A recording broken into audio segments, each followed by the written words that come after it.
감사드리며 예수 그리스도의 이름으로 기도합니다. 아멘. 네, 오늘은 웨스트민스터 대교리 문답 75에서 77문답 성화와 회개에 관해서 배우겠습니다. 주보 5페이지부터 있습니다. 성화와 회개에 관해서 배우겠습니다. 75문답 읽겠습니다. 성화는 무엇입니까? 성화는 하나님의 은혜의 사역입니다. 하나님께서 세상의 기초를 놓으시기 전에 거룩하게 되도록 택하신 사람들은 정하신 때에 그리스도의 죽음과 부활을 그들에게 적용하시는 성령의 강력한 활동을 통해서 전인이 하나님의 형상대로 새롭게 됩니다. 하나님께서는 생명에 이르는 회개의 씨들과 다른 모든 구원의 은혜들을 그들의 마음속에 두시고 그 모든 은혜를 고무시키시고 증가시키시고 강화하심으로 그들이 죄에 대해서는 더욱더 죽게 하시고 새로운 생명에 대해서는 살게 하십니다. 네, 성화, 거룩하게 되다이죠. 성화, 거룩하게 되다인데 거룩함에 대해서 먼저 두 가지를 좀 살펴볼 필요가 있습니다. 첫 번째, 거룩함은 우리가 일반적으로 알듯이 다른 것들과 구별되는 것입니다. 첫 번째 의미, 구별되는 것입니다. 다른 것들과 구별되는 것. 이사야서 35장 8절 같이 읽겠습니다. 시작. 거기에 대로가 있어 그 길을 거룩한 길이라 일컫는 바 되리니 깨끗하지 못한 자는 지나가지 못하겠고 오직 구속함을 입은 자들을 위하여 있게 될 것이라. 우매한 행위는 그 길로 다니지 못할 것이며. 네, 다른 것들과 구별되는 게 첫 번째 거룩함의 의미고요. 그런데 이렇게 구별될 뿐만 아니라 우리는 하나님과 연합합니다. 네. 구별될 뿐만 아니라 하나님과 이어지는 것, 하나님과 연합하는 것이 거룩이라고 할 수 있습니다. 단순한 분리가 아니죠. 하나님과의 연합까지 나아가는 것이 거룩이라고 할 수 있습니다. 시편 24편 3절부터 6절 같이 읽겠습니다. 시작. 여호와의 산에 오를 자가 누구며 그의 거룩한 곳에 설 자가 누구인가? 곧 손이 깨끗하며 마음이 청결하며 뜻을 허탄한 데에 두지 아니하며 거짓 맹세하지 아니하는 자로다. 그는 여호와께 복을 받고 구원의 하나님께 의를 얻으리니 이는 여호와를 찾는 족속이요 야곱의 하나님의 얼굴을 구하는 자로다. 여호와의 산, 그 거룩한 곳에 거하는 자는 곧 여호와를 찾고 여호와와 교제하는 사람입니다. 단순한 분리가 아니라 여호와와의 하나님과의 연합, 이것이 거룩의 중요한 한 가지 요소다라고 생각하시면 되겠습니다. 그렇다면 이 거룩하게 되는 것은 또 무엇인가? 이 성화와 관련해서 두 가지 죄송합니다. 두 가지 측면을 좀 살펴볼 필요가 있습니다. 성화의 두 측면 중에서 첫 번째 동그라미 1번은 결정적 성화라고 합니다. 결정적 성화 혹은 확정적 성화라고도 합니다. 결정적 성화. 그러니까 이것은 이미 우리가 거룩하게 되었다, 구별되고 하나님의 것이 되었다라는 사실을 말하는 것입니다. 너희는 거룩하게 되었다, 거룩하게 된 결과를 이야기하는 것이죠. 두 본문을 좀 읽어보겠습니다. 히브리서와 또 고린도전서 이어서 읽겠습니다. 시작. 이 뜻을 따라 예수 그리스도의 몸을 단번에 들이심으로 말미암아 우리가 거룩함을 얻었노라. 고린도에 있는 하나님의 교회 곧 그리스도 예수 안에서 거룩하여지고 성도라 부르심을 받은 자들과.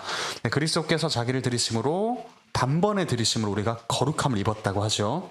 그리고 이 고린도전서 1장 2절인데요. 이 편지를 받는 사람들이 고린도 교회, 그 문제가 많은 교회, 어찌 보면 거룩함과 엄청 거리가 멀어 보이는 상태에 있는 그 교회를 향해서 무엇이라 사도 바울이 부르냐면 그리스도 예수 안에서 거룩하여지고 성도라 부르심을 받은 자들이라고 합니다. 그러니까 그들의 상태는 너무나도 문제가 많은 그런 상태였지만 이미 거룩하여진 사람들이라고 부르고 있죠. 그래서 이것은 하나님께서 따로 구별해서 그분의 소유로 삼으신 결정적으로 거룩해진 사람들이라는 뜻입니다. 그래서 하나님께서 은혜를 베푸셔서 거룩하게 이미 만들었다는 측면이 한 가지가 있고, 그래야지만 우리 안에서 거룩함이 또 이루어질 수 있습니다. 그래서 동그라미 2번은 점진적 성화입니다. 괄호 안에 들어갈 말 점진입니다. 점점 나아가는 것이죠. 점진적 성화. 이미 거룩하여졌지만 그 거룩함의 상태가 점점점 성장하고 확장되는 것이 우리가 일반적으로 경험하는 성화의 측면이라고 볼 수 있습니다.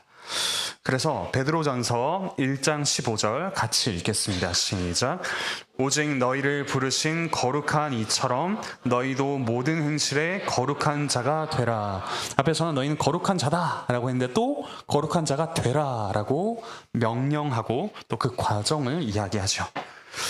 그래서 이 두 가지 결정적 성화와 점진적 성화가 모두 있다 라는 점을 기억하시면 좋겠고, 이 패턴은 성경에서 우리에게 무언가를 말씀하실 때 일반적인 성경의 문법이라고도 할 수 있습니다. 성경의 문법은 직설법, 첫 번째 들어갈 말은 직설입니다. 그러니까 어떤 사실을 이야기하는 거죠. 거룩하다, 너희는 거룩하다. 혹은 그리스도께서 너희를 위하여 이것을 행하셨다 라는 사실을 이야기하는 직설입니다. 이 직설법을 이야기하고 난 뒤에 그러므로 너희는 이렇게 하라, 명령법이 이어집니다. 두 번째 들어갈 말은 명령입니다. 어떠한 사실이 있기 때문에 그에 합당하게 행하라 라는 게 주어지죠. 이것이 성경에서 우리가 일반적으로 발견하는 문법이라고 할 수가 있겠습니다. 성화도 마찬가지입니다. 자, 그런데 이 성화를 하나님의 은혜의 사역이라고 합니다. 우리가 흔히 뭔가 거룩하여지고 하나님을 닮아가는 것은 우리가 무언가 노력해서 그렇게 되는 것처럼 생각하기 쉽습니다. 하지만 오늘 대교리 문답에서는 이것이 하나님의 은혜의 사역이라고 분명하게 이야기를 하고 있죠. 어떤 면에서 그런지 한번 살펴보겠습니다. 첫 번째, 새롭게 하시는 하나님이신데 어떻게 새롭게 하시냐? 동그라미 1번, 우리가 거룩하게 되도록 택하셨습니다. 괄호 안에 들어갈 말 택입니다. 선택하시는 거죠. 거룩하게 되도록 택하심. 우리가 거룩한 모습을 띠기도 전에, 세상의 기초가 놓이기도 전에 우리를 택하셨는데 그 목적이 무엇인가? 에베소서 1장 4절에 나와 있습니다. 읽겠습니다. 시작. 곧 창세전에 그리스도 안에서 우리를 택하사 우리로 사랑 안에서 그 앞에 거룩하고 흠이 없게 하시려고. 우리를 택하셔서 거룩하게 하십니다. 그분의 선택은 우리의 거룩함으로 이어지는 것이죠. 그리고 두 번째, 동그라미 2번 괄호 안에 들어갈 말은 그리스도입니다. 그리스도의 죽음과 부활. 그러니까 우리 밖에서 일어난 역사적인 사실이 있죠. 근데 그것을 우리에게 적용하심으로써 성화가 일어납니다. 우리와 상관없이 우리 밖에서 일어난 일이 우리 안에서 효력 있게 적용되도록 하심으로써 성화가 이루어집니다. 로마서 6장 4절부터 6절은 우리가 그리스도와의 연합, 세례를 좀 이야기하는데요. 같이 한번 읽겠습니다. 시작. 그러므로 우리가 그의 죽으심과 합하여 세례를 받음으로 그와 함께 장사되었나니 이는 아버지의 영광으로 말미암아 그리스도를 죽은 자 가운데서 살리심과 같이 우리로 또한 새 생명 가운데서 행하게 하려 함이라. 만일 우리가 그의 죽으심과 같은 모양으로 연합한 자가 되었으면 또한 그의 부활과 같은 모양으로 연합한 자도 되리라. 우리가 알거니와 우리의 옛 사람이 예수와 함께 십자가에 못 박힌 것은 죄의 몸이 죽어 다시는 우리가 죄에게 종노릇하지 아니하려 함이니. 두 가지가 나옵니다. 죽음과 부활이죠. 그리스도의 죽음과 우리가 연합하여 우리는 죄에 대하여 죽은 상태가 됩니다. 더 이상 우리가 죄에게 완전히 져서 끊임없이 죄만 짓는 상태가 아니게 된 것이죠. 그리스도께서 우리 죄를 위하여 죽으셨기 때문에 우리가 죄에 대하여 죽은 사람이 됩니다. 그리고 그리스도께서 부활하셔서 새 생명을 얻으신 것처럼 그 부활이 우리에게 적용되었을 때 우리는 이제 거룩하게 살아갈 수 있는 새 생명을 얻어서 살아가게 되는 것입니다. 그리스도의 죽으심과 부활이 우리 안에 적용되면 우리는 죄에 대하여 죽고 의에 대하여 사는, 하나님에 대하여 사는 새로운 생명으로 살아가게 되는 것입니다. 그러니까 이것 그리스도의 어떤가 상관없이 우리가 그리스도의 모본을 따라서 이렇게 살아야지, 그러니까 그리스도를 위인으로 생각하고 단순히 모범으로 생각하면 성경적인 의미의 성화는 이루어지지 않습니다. 그분의 죽음과 부활이 우리 안에서 적용되었을 때 비로소 성화가 이루어집니다. 그래서 이것을 동그라미 3번에서는 성령의 강력한 활동이라고 합니다. 성령님께서 우리 안에서 이루시는 활동이죠. 그래서 동그라미 1, 2, 3번을 종합해서 보면 성화는 삼위 하나님께서 우리 안에서 이루시는 사역이라고 할 수가 있겠죠. 삼위 하나님, 성부 하나님께서 택하시고 그리스도께서 죽으시고 부활하심으로 그것을 성령님께서 우리에게 적용하시는 삼위 하나님께서 우리 안에 이루시는 사역이 성화입니다. 데살로니가 후서 2장 13절 함께 읽겠습니다. 시작. 주께서 사랑하시는 형제들아, 우리가 항상 너희에 관하여 마땅히 하나님께 감사할 것은 우리가 처음부터 너희를 택하사 성령의 거룩하게 하심과 진리를 믿음으로 구원을 받게 하심이니. 우리의 거룩하게 됨은 성령의 거룩하게 하심이라고 분명히 이야기하고 있습니다. 자, 이렇게 하나님께서 우리 안에서 우리를 새롭게 하시는데, 그럼 우리는 어떻게 또 새롭게 되는가? 우리의 변화는 무엇인가? 우리의 새로워짐, 동그라미 1번은 우리가 하나님의 형상대로 우리의 전인이 변화하는 것입니다. 괄호 안에 들어갈 말은 형상입니다. 하나님의 형상대로 우리의 전인, 그러니까 우리의 전인격이 다 변화가 되는 거죠. 에베소서 4장 22절부터 24절 같이 읽겠습니다. 시작. 너희는 유혹의 욕심을 따라 썩어져가는 구습을 따르는 옛사람을 벗어버리고 오직 너희의 심령이 새롭게 되어 하나님을 따라 의와 진리의 거룩함으로 지으심을 받은 새 사람을 입으라. 의와 진리의 거룩함, 하나님을 따라 의와 진리의 거룩함. 우리가 하나님을 따라 의롭게 되고요, 하나님을 따라 진리의 거룩함이 우리 안에 이루어집니다. 그래서 이것은 곧 무슨 말이냐면 우리가 자연적으로 가지고 있는 도덕적인 자질이 있을 수 있습니다. 자연적인 성품으로 누구에게 친절한 사람이 있을 수 있고요, 자연적인 성품으로 절제를 잘하는 사람이 있을 수 있습니다. 이 성품 자체가 개발되는 것이 성화가 아니라 하나님의 기준으로, 하나님께서 무엇이 하나님의 형상인가 말씀하신 그 기준을 따라서 변화되는 것, 그리고 하나님의 은혜가 동력이 되어서 변화되는 것, 그것이 성화라고 할 수 있습니다. 인간적인 자질이 변화되는 것이 성화가 아니라 하나님의 형상을 따라서 변화되는 것이 성화입니다. 하나님을 닮아가는 것이 성화이죠. 동그라미 2번을 보시면, 근데 이 변화는 우리 안에서 일어나는 변화입니다. 괄호 안에 들어갈 말은 안입니다. 칭의는 우리 안에 어떠함을 기준으로 삼지 않죠. 철저히 우리 밖에서 일어난 그리스도의 공로가 기준이 됩니다. 하지만 성화는 우리 안에서 실제적인 변화가 일어나는 그 은혜라고 할 수 있습니다. 요한일서 3장 9절 말씀, 이 말씀을 딱 읽으시면 좀 의아하게 느껴질 수 있는데요, 한번 일단 읽어보도록 하겠습니다. 같이 읽겠습니다. 시작. 하나님께로부터 난 자마다 죄를 짓지 아니하나니 이는 하나님의 씨가 그의 속에 거함이요 그도 범죄하지 못하는 것은 하나님께로부터 났음이라. 우리 중에 하나님께로부터 난 자가 아무도 없을까요? 죄를 짓지 않는다라고 했는데 정말 죄를 짓지 않는 거면 이 중에 하나님께로부터 난 자가 아무도 없다라고 이야기할 수가 있겠죠. 하지만 여기서 죄를 짓지 않는다라는 말은 반복적으로, 지속적으로 죄를 짓지 않는다라는 뜻입니다. 그러니까 죄를 한 번도 짓지 않는다라는 의미보다는 반복적으로, 지속적으로 죄를 짓는 상태에 빠지지 않는다라는 것입니다. 하나님의 씨가 우리 속에 거한다라고 했습니다. 우리가 회개할 수 있는 씨, 우리가 거룩해질 수 있는 씨가 이미 우리 안에 있기 때문에 이제 죄와 싸울 수 있는 힘이 생기고 반복적으로 죄를 점점점 저지르지 않는 그런 거룩함에 이르게 되는 것이죠. 여기서 죄를 짓지 않는 건 지속적, 반복적 죄를 짓지 않는 것, 이걸 기억하시면 좋겠습니다.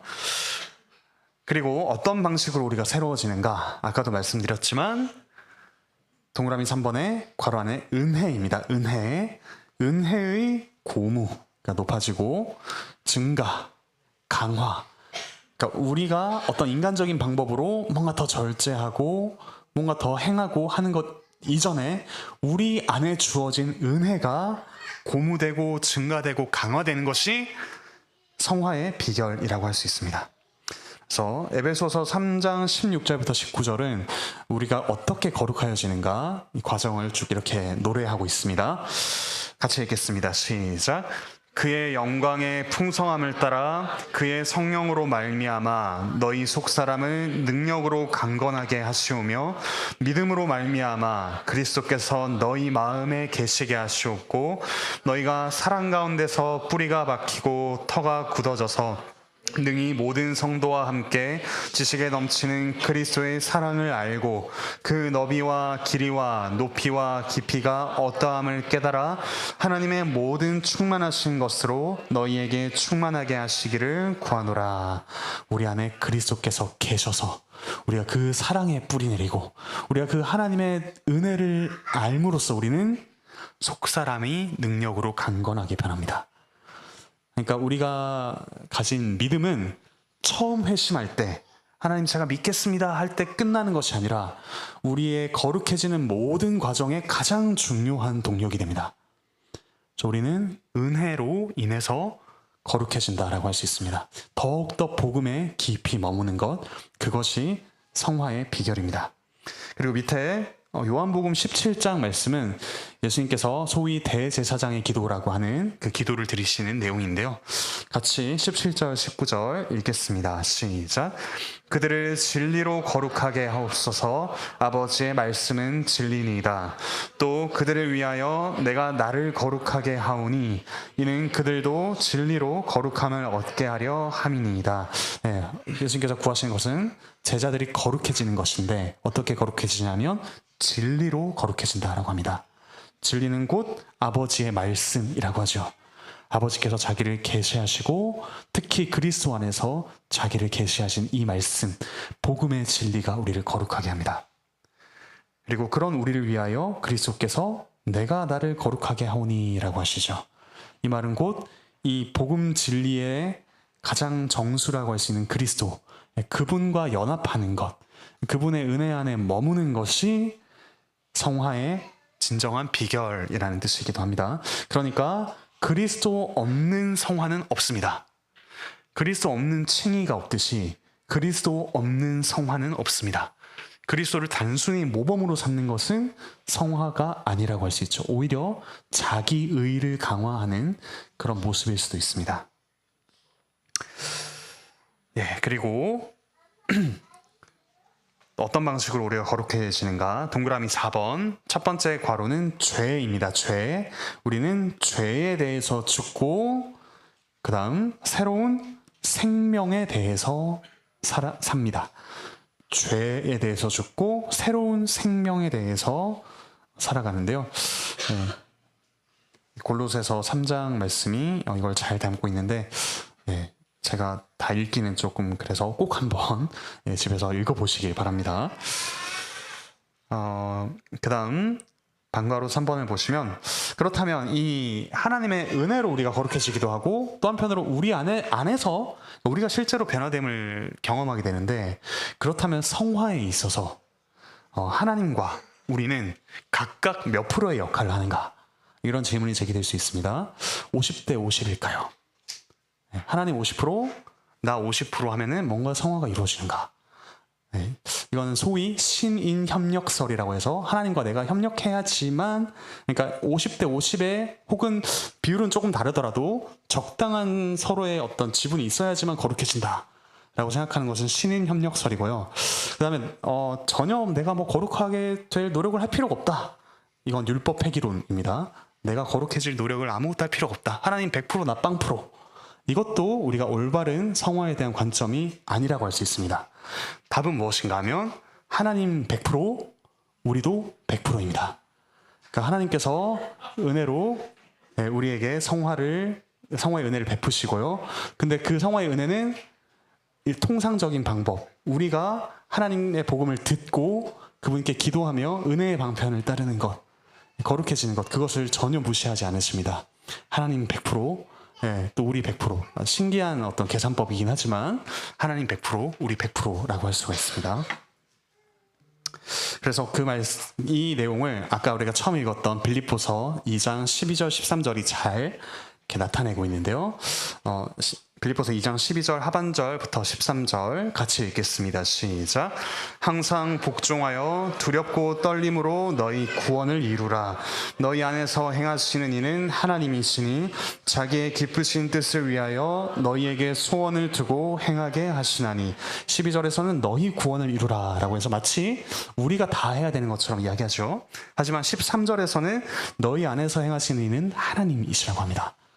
우리 안에서 하나님이 행하시고 또한 우리 안에서 그 소원을 가지고 행하게 하시는 분이 하나님이셔서 우리가 그 소원을 가지고 우리도 100%의 노력으로 성화를 이루어갑니다. 그래서 하나님 100%, 우리 100%라고 할 수가 있겠습니다.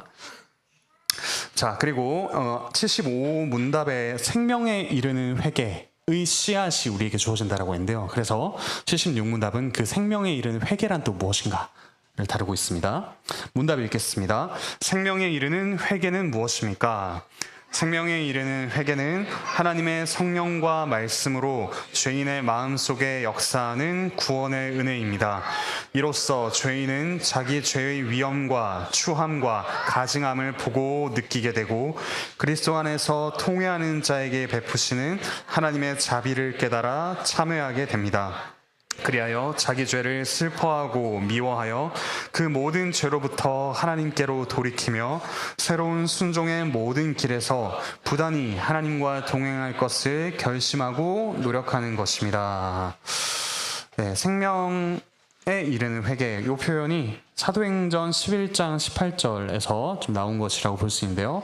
같이 이것은 이제 소위 예루살렘 공의회 때 사도들이 고백한 말입니다. 같이 읽겠습니다. 시작.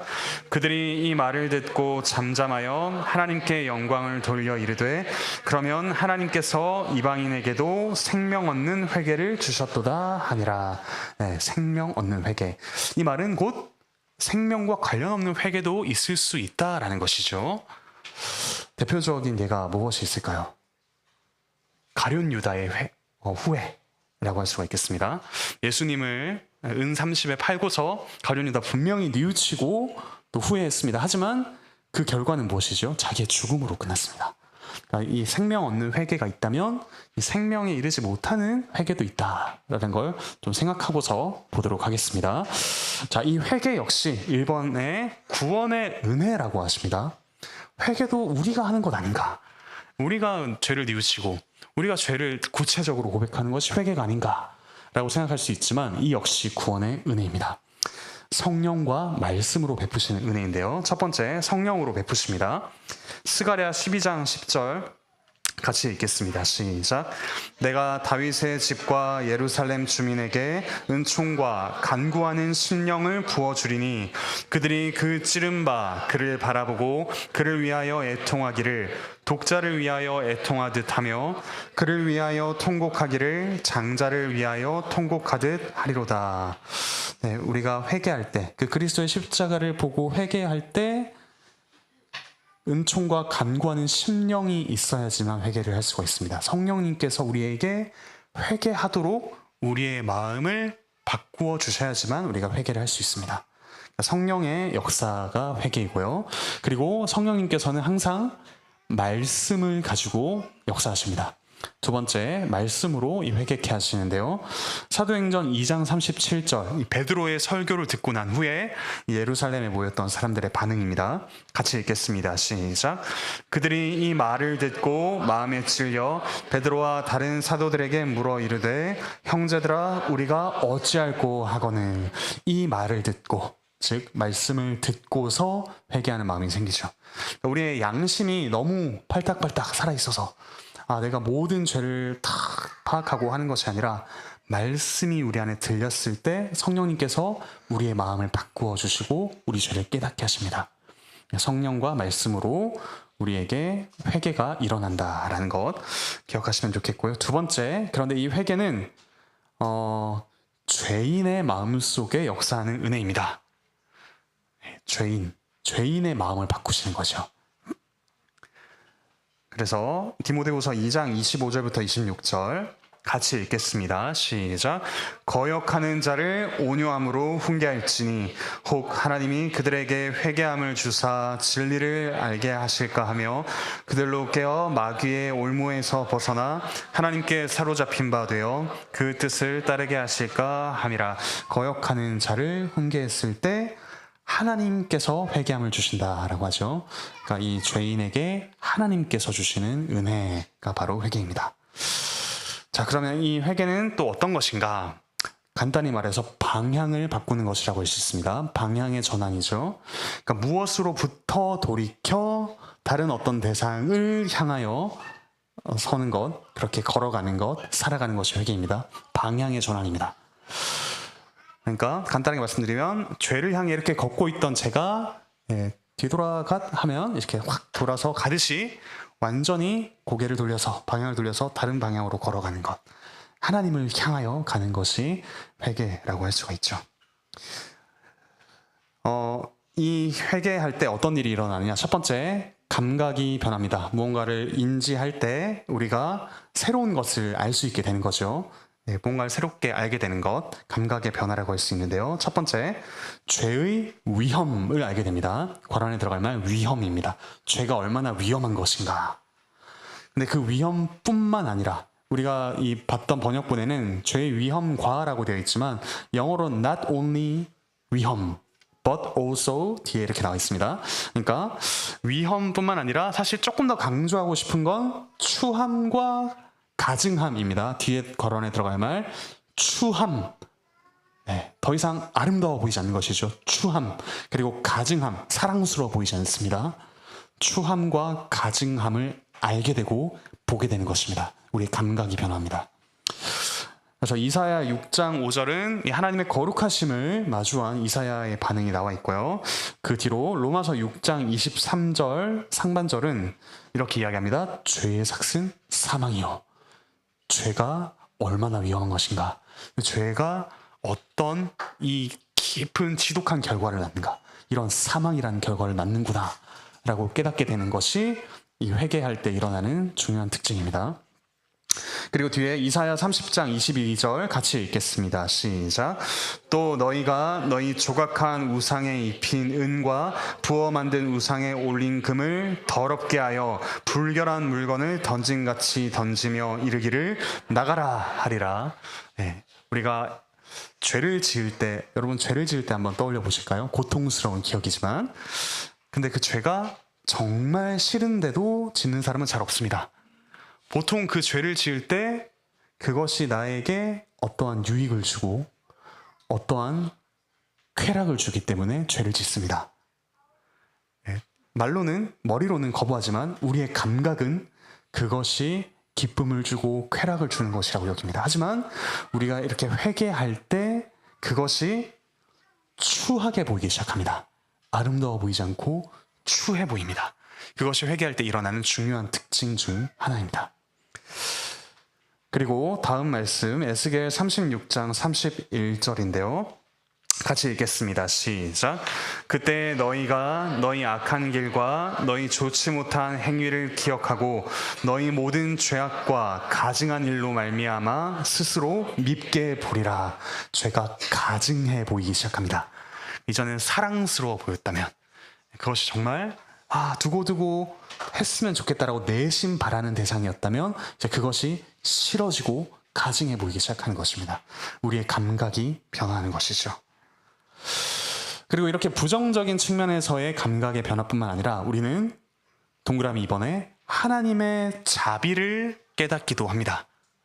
죄가 추악해 보이는 방향의 전환 후에 우리가 향하는 하나님은 얼마나 자비가 크시는 분인가, 이것을 또한 깨닫게 되죠. 그래서 요엘서 2장 12절부터 14절은 회개하라 라는 말씀 뒤에 하나님의 성품이 이렇게 나옵니다. 같이 읽겠습니다. 시작. 여호와의 말씀에 너희는 이제라도 금식하고 울며 애통하고 마음을 다하여 내게로 돌아오라 하셨나니 너희는 옷을 찢지 말고 마음을 찢고 너희 하나님 여호와께로 돌아올지어다. 그는 은혜로우시며 자비로우시며 노하기를 더디하시며 인애가 크시사 뜻을 돌이켜 재앙을 내리지 아니하시나니 주께서 혹시 마음과 뜻을 돌이키시고 그 뒤에 복을 내리사 너희 하나님 여호와께 소제와 전제를 드리게 하지 아니하실는지 누가 알겠느냐. 네, 사실 우리가 두려움만 가지고 자기 죄를 구체적으로 진심으로 고백하기는 좀 힘듭니다. 하지만 우리가 우리 죄를 고백할 때 그것을 기쁘게 받아주시고 용납하시는 자비로운 분이 계신다면 우리는 기꺼이 더욱더 우리의 죄를 구체적으로 정직하게 고백할 수 있게 되죠. 하나님의 자비로우심을 깨닫게 되는 것이 회개의 또 다른 중요한 특징입니다. 자, 그리고 우리의 감각이 변화했다면 두 번째로는 우리의 사랑이 변합니다. 괄호 안에 들어갈 말 사랑입니다. 우리의 사랑의 질서가 잡히기 시작합니다. 그래서 동그라미 1번은 죄를 슬퍼하고 이제 미워하게 되죠. 그냥 더럽다, 못생겼다 정도가 아니라 미워하고 슬퍼하는 우리의 사랑의 변화가 일어나게 됩니다. 예레미야 31장 19절 같이 읽겠습니다. 시작. 내가 돌이킨 후에 뉘우쳤고 내가 교훈을 받은 후에 내 볼기를 쳤사오니 이는 어렸을 때의 치욕을 짐으로 부끄럽고 욕됨이니이다 하도다. 죄를 저지른 자기를 미워하게 되죠. 그리고 고린도후서 7장 11절인데요. 같이 읽겠습니다. 시작. 보라, 하나님의 뜻대로 하게 된 이 근심이 너희로 얼마나 변증하게 하며 얼마나 분하게 하며 얼마나 두렵게 하며 얼마나 사모하게 하며 얼마나 열심 있게 하며 얼마나 벌하게 하였는가. 너희가 그 일에 대하여 일체 너희 자신의 깨끗함을 나타냈었느니라. 하나님의 뜻대로 하게 된 이 근심이 바로 생명에 이르는 회개라고 할 수 있습니다. 이 고린도후서 7장 11절 말씀이 이것인데요. 이 앞에 고린도후서 7장 10절은 이 하나님의 뜻대로 하는 근심 말고 세상 근심이라고 또 나옵니다.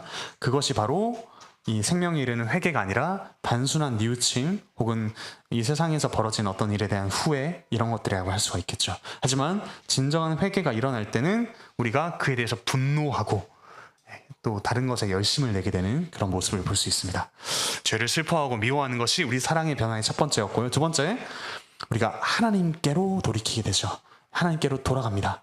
우리를 맞이해 주신 자비로우신 하나님, 그분을 사랑하게 되고 그분을 사랑스럽게 보게 되며 그래서 그분을 향해서 실제로 가게 됩니다. 그리고 동그라미 3번은 이제 새로운 순종의 모든 길에서 하나님과 동행하게 됩니다. 그러니까 우리 삶의 모든 영역, 그러니까 하나님과 관련 없는 영역은 없다라는 생각이 확실해지죠. 우리의 사생활이든 우리의 교회 생활이든 공적인 생활이든 모든 영역에 있어서 다 하나님과 관련된 영역이다라는 생각이 듭니다. 그리고 그 길에서 철저하게 하나님과 동행하고 싶어집니다. 결단하고 그 목적을 삼고 나아가게 되죠. 그래서 이것은 또 다른 한편으로 의지의 변화라고도 할 수 있겠습니다. 첫 번째 감각의 변화, 두 번째 사랑의 변화, 세 번째 의지의 변화라고 할 수 있는데, 혹시 이 회개와 짝지어서 나오는 또 다른 무언가가 있는데요. 우리가 앞에서 배웠던 어떤 개념, 그것이 이 감각의 변화, 사랑의 변화, 의지의 변화와도 좀 매칭이 됩니다. 혹시 떠올려 보시면 잘 안 떨어질 것 같아서 제가 말씀드리자면 믿음입니다. 믿음도 우리가 지식, 하나님 그리스도께서 우리를 위해 행하신 일이 무엇인가, 하나님이 우리를 위해 행하신 일이 무엇인가를 알게 되죠. 우리 지식이 있고, 두 번째는 동의가 있었죠. 동의. 그것이 나에게 이루어진 일입니다. 하나님의 그 판단에 제가 동의합니다. 여기서 사랑의 변화가 일어난 것 같습니다. 세 번째, 신뢰가 일어나죠. 믿음에서 신뢰가 일어납니다.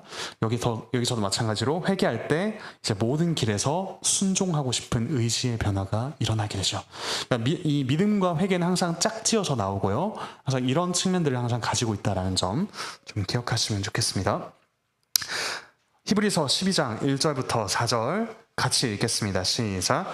이러므로 우리에게 구름같이 둘러싼 허다한 증인들이 있으니 모든 무거운 것과 얽매이기 쉬운 죄를 벗어버리고 인내로써 우리 앞에 당한 경주를 하며 믿음의 주요 또 온전하게 하시는 이인 예수를 바라보자. 그는 그 앞에 있는 기쁨을 위하여 십자가를 참으사 부끄러움을 개의치 아니하시더니 하나님 보좌 우편에 앉으셨느니라. 너희가 피곤하여 낙심하지 않기 위하여 죄인들이 이같이 자기에게 거역한 일을 참으신 이를 생각하라.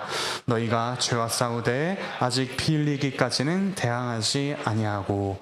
우리를 위해 죽으시고 십자가를 참으신 그 그리스도를 깊이 생각하고 그 복음 안에 머무를 때 우리는 죄와 피 흘리기까지 싸우는 철저한 회개에 또한 이룰 수 있다. 그런 회개를 하게 된다라는 점을 우리가 말씀에서 또한 볼 수 있습니다. 자, 오늘 내용이 좀 길었는데 마지막 페이지 좀 보도록 하겠습니다. 77문답, 이제 다시 성화로 넘어왔습니다. 아까 성화, 회개, 다시 성화로 넘어왔는데요. 이 성화가 또 칭의와 어떻게 조금 같고 다른가, 어떤 점을 공유하고 어떤 점이 다른가 좀 살펴볼 필요가 있습니다. 문답 읽겠습니다. 칭의와 성화는 어떤 점에서 다릅니까? 성화는 칭의와 분리할 수 없게 연결되어 있지만 그 둘은 서로 다릅니다. 칭의에서는 하나님께서 그리스도의 의를 전가하시지만 성화에서는 하나님의 영이 은혜를 주입하시고 그 은혜가 영향을 미칠 수 있게 하십니다. 전자에서는 죄가 용서되는 데 비하여 후자에서는 죄가 억제됩니다. 그리고 칭의는 모든 신자들을 동일하게 하나님의 복수하시는 진노에서 자유하게 하되 현세에서 완전히 자유하게 하기 때문에 결코 그들이 정죄에 빠지지 않게 됩니다. 하지만 성화는 모든 신자들에게 동일하지 않습니다. 현세에서는 아무도 완전하지 않고 다만 완전을 향해서 자라갈 뿐입니다. 네, 첫 번째, 성화는 칭의와 분리될 수 없다라고 했는데요. 고린도전서 1장 30절 같이 읽겠습니다. 시작. 너희는 하나님으로부터 나서 그리스도 예수 안에 있고 예수는 하나님으로부터 나와서 우리에게 지혜와 의로움과 거룩함과 구원함이 되셨으니. 네, 우리에게 의로움과 거룩함은 같이 주어집니다. 우리가 그리스도와 연합한 자가 되었을 때 우리는 의로움뿐만 아니라 거룩함을 같이 받습니다. 그래서 의롭다 칭함을 받는 사람은 한 명도 예외 없이 거룩해집니다.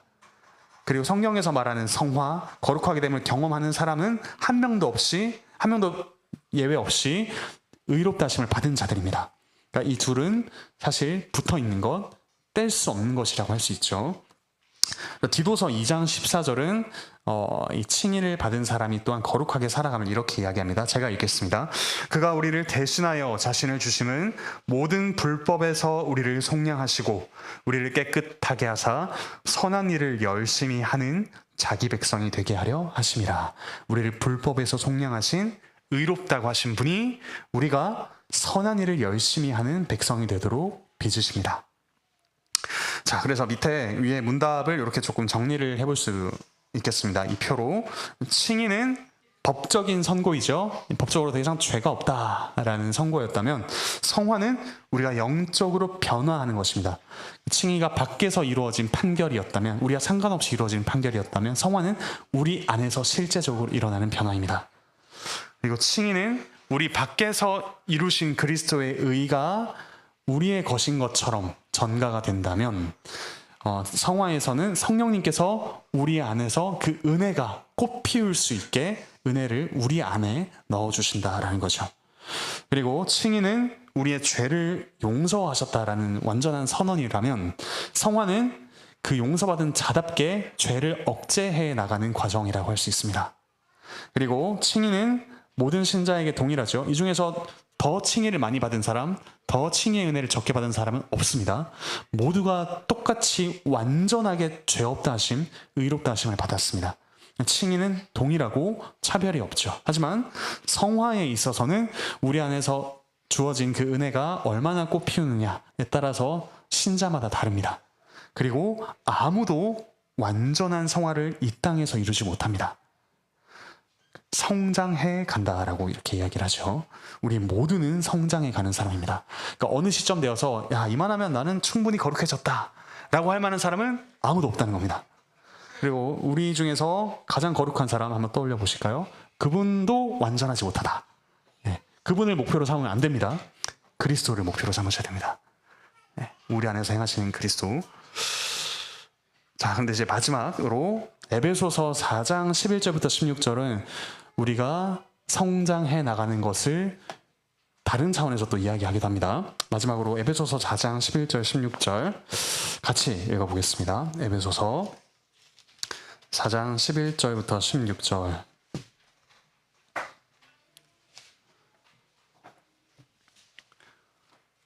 에베소서 4장 11절부터 16절입니다. 같이 읽겠습니다. 시작. 그가 어떤 사람은 사도로, 어떤 사람은 선지자로, 어떤 사람은 복음 전하는 자로, 어떤 사람은 목사와 교사로 삼으셨으니 이는 성도를 온전하게 하여 봉사의 일을 하게 하며 그리스도의 몸을 세우려 하심이라. 우리가 다 하나님의 아들을 믿는 것과 아는 일에 하나가 되어 온전한 사람을 이루어 그리스도의 장성한 분량이 충만한 데까지 이르리니 이는 우리가 이제부터 어린아이가 되지 아니하여 사람의 속임수와 간사한 유혹에 빠져 온갖 교훈의 풍조에 밀려 요동하지 않게 하려 함이라. 오직 사랑 안에서 참된 것을 하여 범사에 그에게까지 자랄지라. 그는 머리니 곧 그리스도라. 그에게서 온 몸이 각 마디를 통하여 도움을 받음으로 연결되고 결합되어 각 지체의 분량대로 역사하여 그 몸을 자라게 하며 사랑 안에서 스스로 세우느니라. 성화를 어떤 차원에서 이야기하고 있죠? 교회의 차원에서 이야기하고 있습니다. 그런 점에서 괄호 안에 들어가면 교회입니다. 교회는 그 어느 것보다도 어느 장소보다도 성화가 두드러지게 나타나고 경험되고 또 작용하는 자라가는 현장이라고 할 수 있습니다. 우리 교회에서 이 직분자를 통해 말씀이 선포되고 또 서로를 세워가는 과정을 통해서 성화가 이루어집니다. 그러므로 우리 교회 안에서 이 서로의 거룩함을 또 자라게 하는 그 소원을 가지시고 또 그렇게 될 수 있게 기도하시면서 함께 힘써 그리스도의 이 장성한 분량까지 자라는 우리가 되면 좋겠습니다. 네, 공부의 내용은 여기까지고요. 오늘 내용이 조금 길었어가지고 질문은 좀 개인적으로 받도록 하겠습니다. 네, 같이 좀 기도하고 마치도록 하겠습니다. 하나님께서 그 문제 많은 고린도 교회의 사람들도 거룩한 무리, 성도라고 불러주셨습니다.